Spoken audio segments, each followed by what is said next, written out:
सुबह के 9:29 और हम लोग निकल चुके हैं सिरसी से। तो मेरे पिछले ब्लॉग में आपने देखा होगा कि हमने बाय फुट बाबा केदारनाथ के दर्शन किए हैं और इस वजह से थोड़ा लेट हो गया था मैं रात को आने के लिए, क्योंकि बहुत तेज़ बारिश स्टार्ट हो गया था। मतलब इनिशियली जब हम वापस चले वहाँ से 4:30 तो स्पीड काफ़ी अच्छी थी और हाफ द वे रामबाड़ा जो पहले हुआ करता था उस पॉइंट तक हम लोग विदिन 2 आवर्स आ चुके थे, लेकिन उसके बाद काफ़ी बारिश हो गई थी और उसके बाद फिर लेट होता चला गया। And then we ultimately we reached at hotel by 12 AM in the night और काफ़ी थक गए थे उस टाइम पे और इस वजह से मैं कुछ और अपडेट नहीं कर पाया। तो अभी मॉर्निंग में फिर जल्दी था क्योंकि बद्रीनाथ धाम भी पहुंचना है हमें, तो सब कुछ जल्दी किया, कोई टाइम नहीं मिला। तो अब बस गाड़ी में बैठ के ब्लॉग बना रहा हूँ। तो ये फाटा में जो GMVN का ऑफिस, यहाँ पे हमने अपने कैंसिलेशन रिफंड करा लिया। इन्होंने रिसीट दे दी हमें फोटोकॉपीज़ की। एक सेकंड में आपको दिखाने की कोशिश करता हूँ। तो ये हमने करा लिया है यहाँ पे। अब इनको हम लोगों ने कैस्ट्रल के बारे में बताया तो देवर एग्रीइंग की ये इशू था, और जो कैश के साथ उन्होंने फ्लाई किया उसमें पैसेंजर्स के साथ अगर कुछ होता तो वहाँ इंश्योर्ड भी नहीं होते हो, तो ये इलीगल था पूरा जो उन्होंने किया है। तो they have suggested us to write a mail to MD of GMVN। तो कैस्ट्रल एविएशन ने जो किया वो गलत किया है।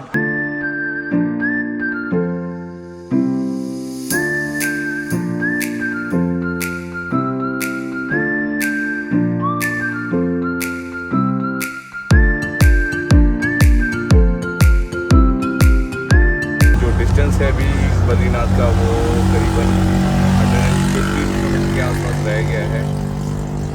शोर बहुत ज़्यादा है, sorry for the disturbance in the audio, क्योंकि टेम्पो ट्रैवलिंग में चल रहा हूँ, मेरे शीट्स खुले हुए हैं और बाहर भी शोर काफ़ी ज़्यादा है। तो देखते हैं अभी कितना टाइम लगेगा, क्योंकि माउंटेन रोड्स और कंडीशन का कुछ कह नहीं सकते। बट अभी थोड़ी देर में खाना खाने के लिए कहीं रुकना पड़ेगा, क्योंकि ऑलरेडी 1:45 है, मतलब 1:45 हो गए हैं। तो वो एक काम अभी बचता है हमारा। रोड्स की कंडीशंस काफ़ी अच्छी है, काफ़ी वाइड रोड है यहाँ सामने। ये 4 धाम जो ऑल वेदर प्रोजेक्ट है उसका पार्ट है, तो वो हमें कोई परेशानी नहीं आ रही, इट्स ऑल गुड। आपने अगर मेरे पिछले वीडियोस देखे होंगे तो मुंशारी से जब मैं आया था तो मैंने यही वाला रूट फॉलो किया था वापस जाने के लिए। तो कुछ जगह पे कहीं कहीं रीडेवलपमेंट या वाइडनिंग का काम है वो चल रहा है, बट रेस्ट इज़ गुड। मतलब all 80 to 90% roads are good. 3:32 और अभी पीपल कोठी नाम की जगह है। ये कोई एक रेस्टोरेंट था, नाम तो मैं देख नहीं पाया इसका कौन सा है, बट ये रोड साइड था। इसका नाम होटल गंगा है जी। तो यहाँ पे हम लोगों ने रुक के खाना खाया है। तो जो इन्होंने एज ए खाना हमें दिया बुफे में, वो थाली था 150 रुपीज़ इन्होंने चार्ज किया है। और जो 150 रुपीज़ में इन्होंने हमें तंदूरी रोटियां, मिक्स वेज और एक दाल दिया। खाने की क्वालिटी ठीक थी, but taste wise it was okay. तो अब निकलने का टाइम है यहाँ से, अब निकलते हैं।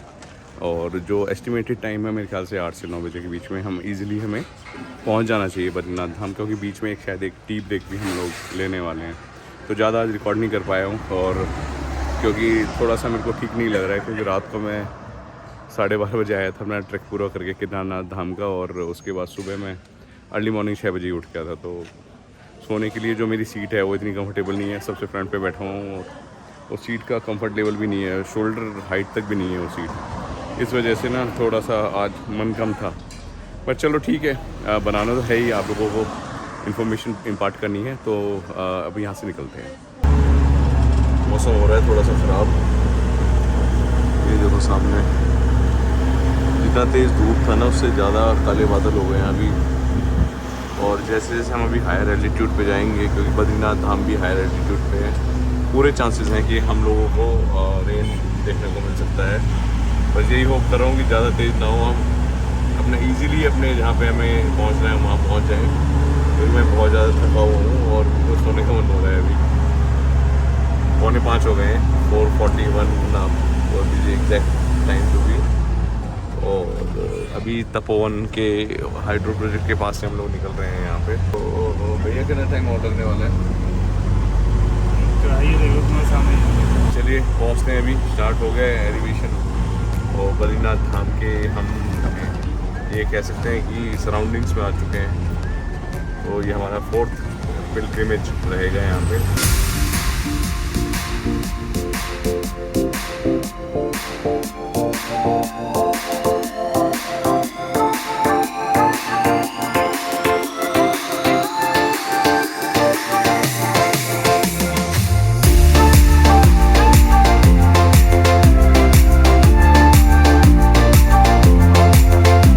जोशीमठ में एंट्री के बाद ये होता है यहाँ पे ना, सिंगल वे पे भी ऐसे जैम लगते हैं। और बट मैं तो इसीलिए आपको वीडियो दिखाने की कोशिश कर रहा था। ये ऊपर का व्यू देखो आप,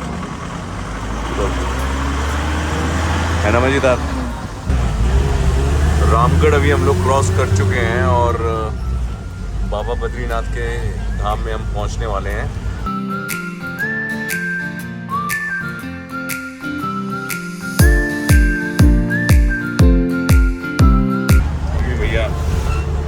चाय पीते हुए गाड़ी चला रहे हैं क्योंकि ऑलरेडी 7 बज चुके हैं शाम के और हम लोगों को थोड़ा जल्दी पहुंचना है अभी। और ये अभी एक पुल हम लोग क्रॉस कर रहे हैं, साथ में माँ अलकनंदा बहती हुई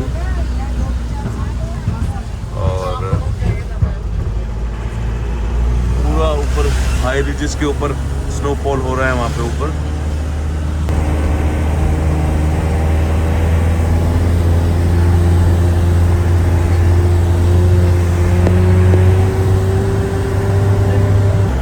ये पानी यहाँ के मिला था जो केदारनाथ के माउंटेन से इधर आके और हेमकुंड साइड की तरफ गया था। आप देख सकते हैं कितना वाइड एरिया हो गया है यहाँ पर, कितना मैसिव वो फ्लडिंग हुआ होगा यहाँ पे।